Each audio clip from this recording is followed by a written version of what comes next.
Bale, ang i-discuss ko sa inyo ngayon ay tungkol sa hand fighting street defense.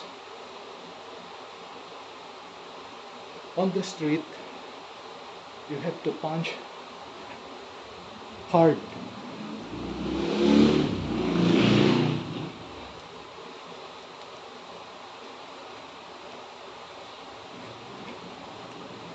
Just like that.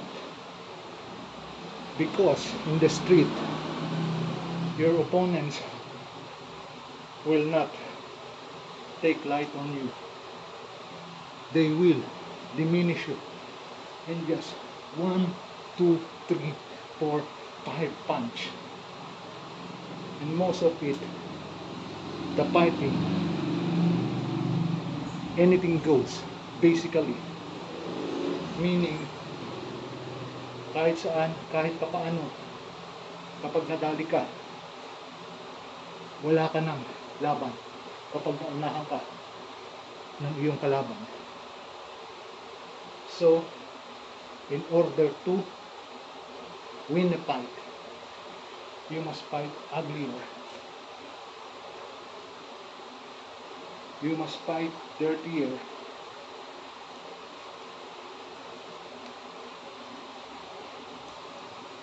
And kailangan maging tuso ka at mautak sa mga labanan, mano-mano, sa kalye. Dahil sa kalye, hindi uubra ang martial arts training mo na may mga hayak, acrobatic skill. It won't work.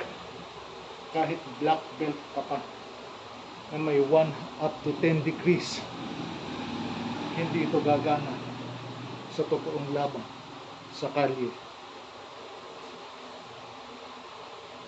So, ano ang dapat mong gawin?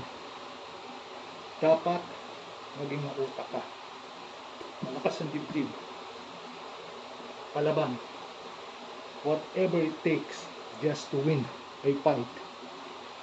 And when I say whatever it takes, even if you cross the boundary between lines, to be able to defeat your enemy in front of you.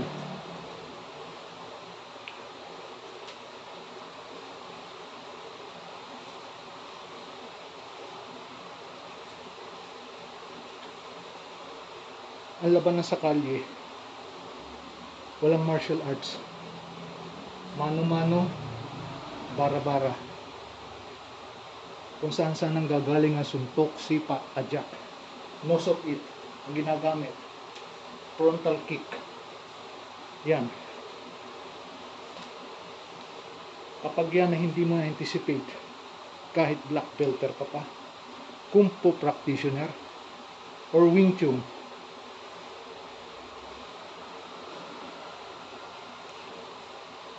wala rin niyang magagawa. Babagsak ka rin. So, ang kailangan mong gawin, lumaban ng hindi patas. Fight uneven. At ito pang isa, kailangan pag humarap ka sa iyong kalaban, sapok agad. Lightning fast. And when you start punching and hitting your opponents in the face or anywhere in the body, you will not stop until he's down to the pavement or to the ground. Dahil kung hindi, at siya'y nakaretaliate sa iyo, ikaw ang babagsak sa lupa. So when you start hitting,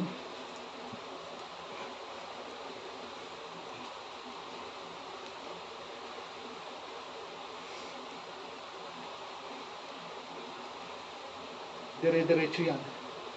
Wala yan tigil. Kahit magkabasag-basag, magkaputok-putok, mag-black ay ang kalaban mo, mabalian ang buto, tadyang, baraso, wrist, tuhod, binte, kita, magkagalos man or what, dire-diretso, titigil ka lang kapag bagsak na siya. That's the essence of martial arts in the street. It is not the martial art that you are watching on the movies or teleserye or mga exhibition fights na napapanood nyo sa TikTok, YouTube, Instagram, or Facebook, or Reels. Hindi yan totoo. Ang totoong laban,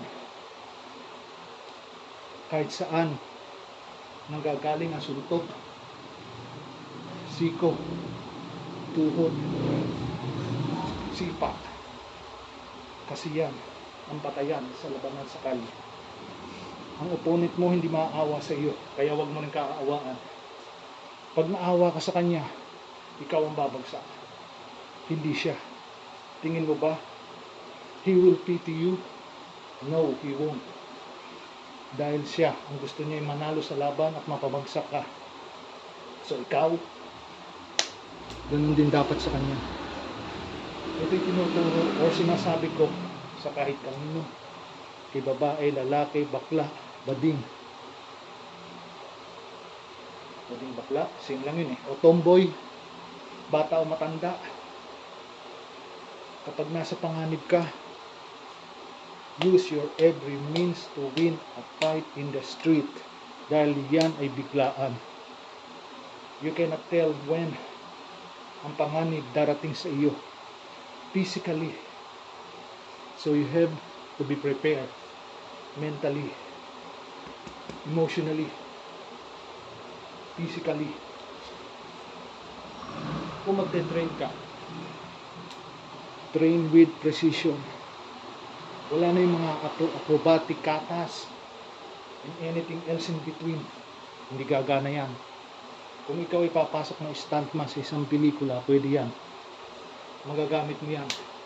Pero kung tunay na labanan sa kalye, nabasagan ng muka, it won't work.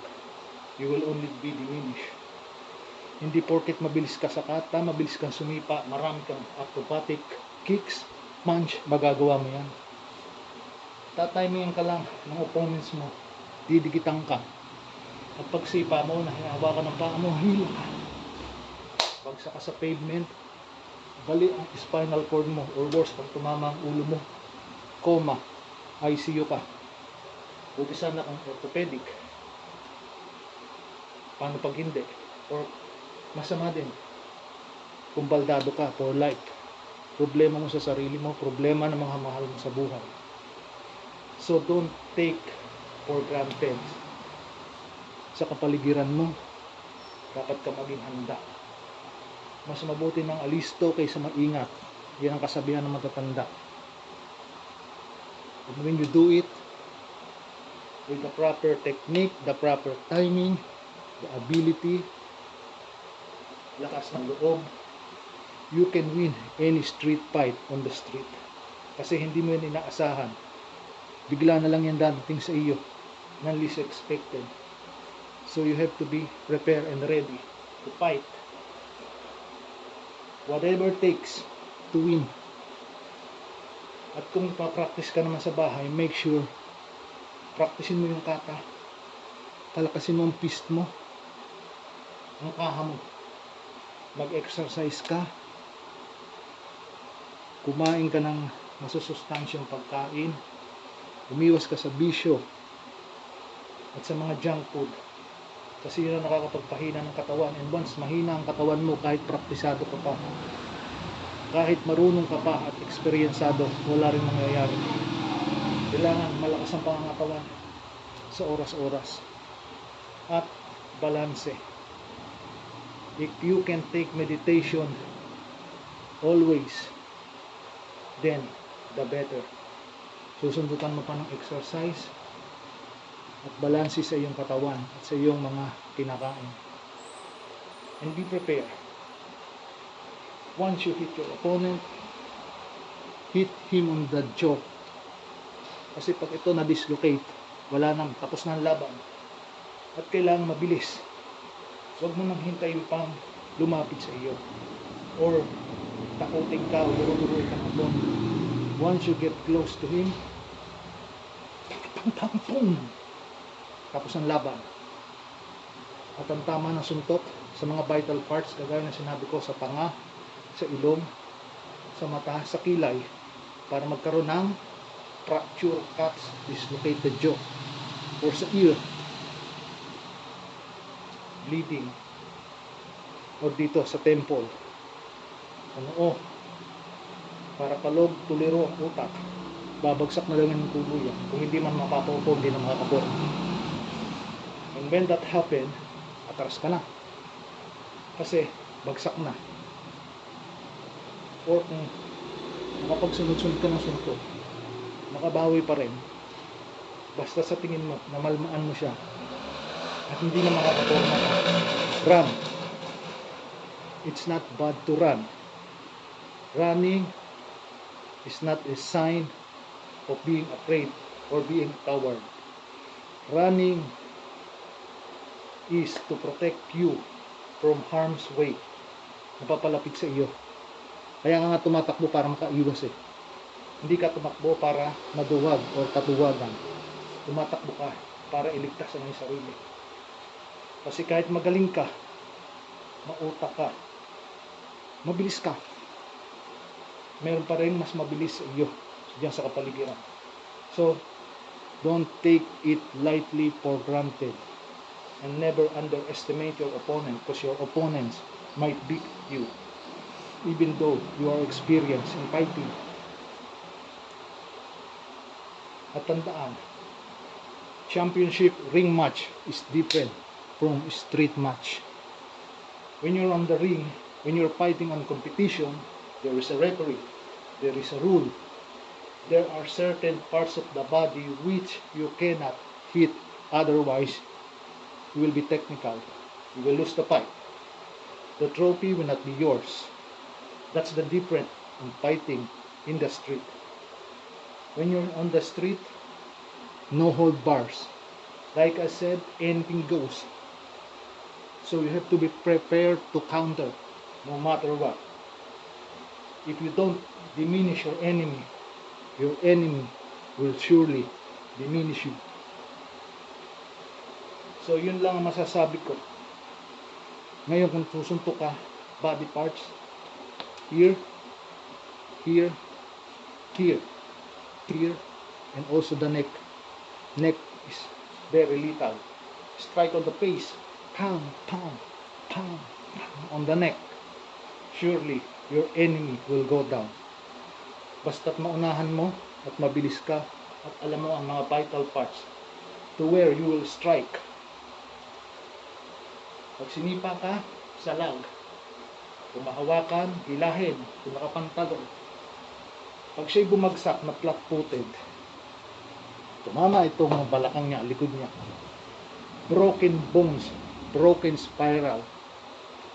That means he's diminished.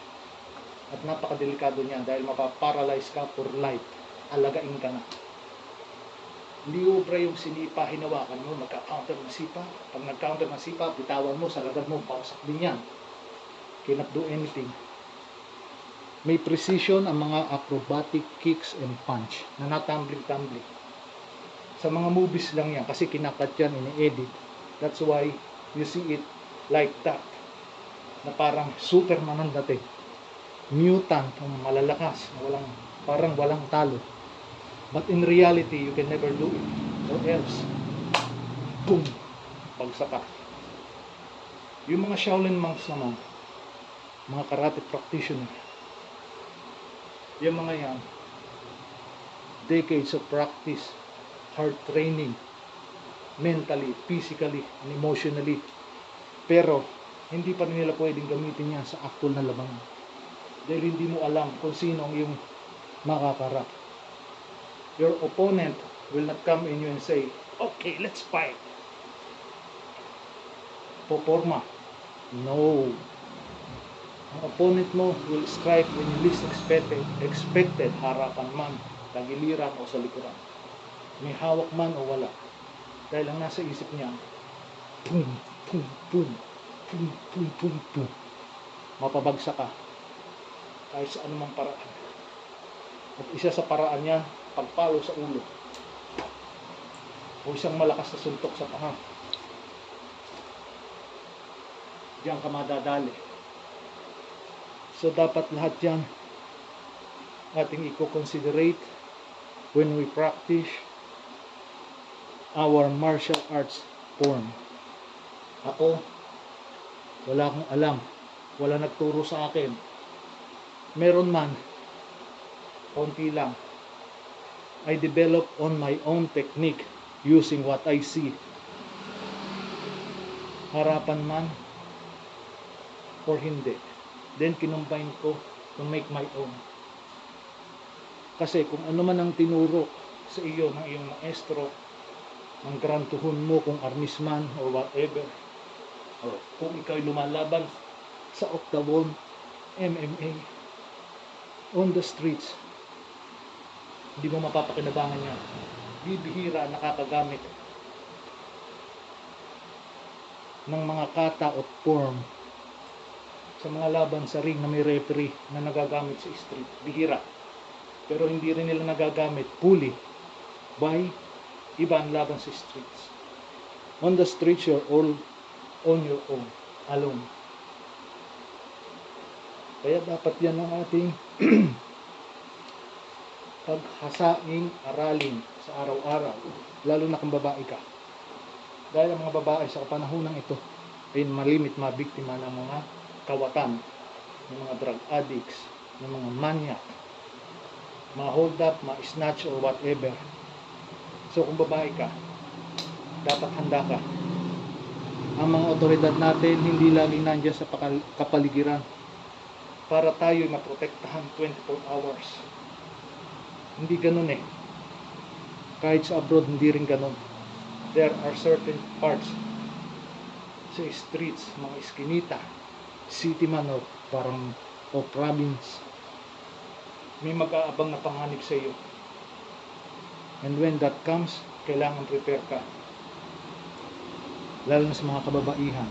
Alam mo kung saan dapat sumuntok sa mga vital parts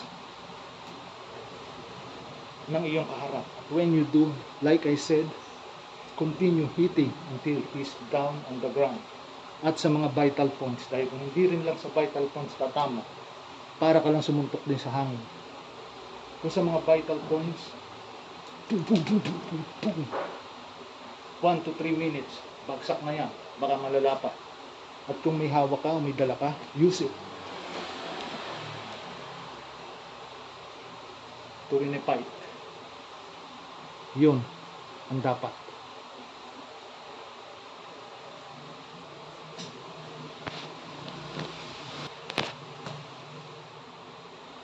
So, I hope nakapag-share ako sa inyo na mumunting kaalaman ko sa pakikipaglaban.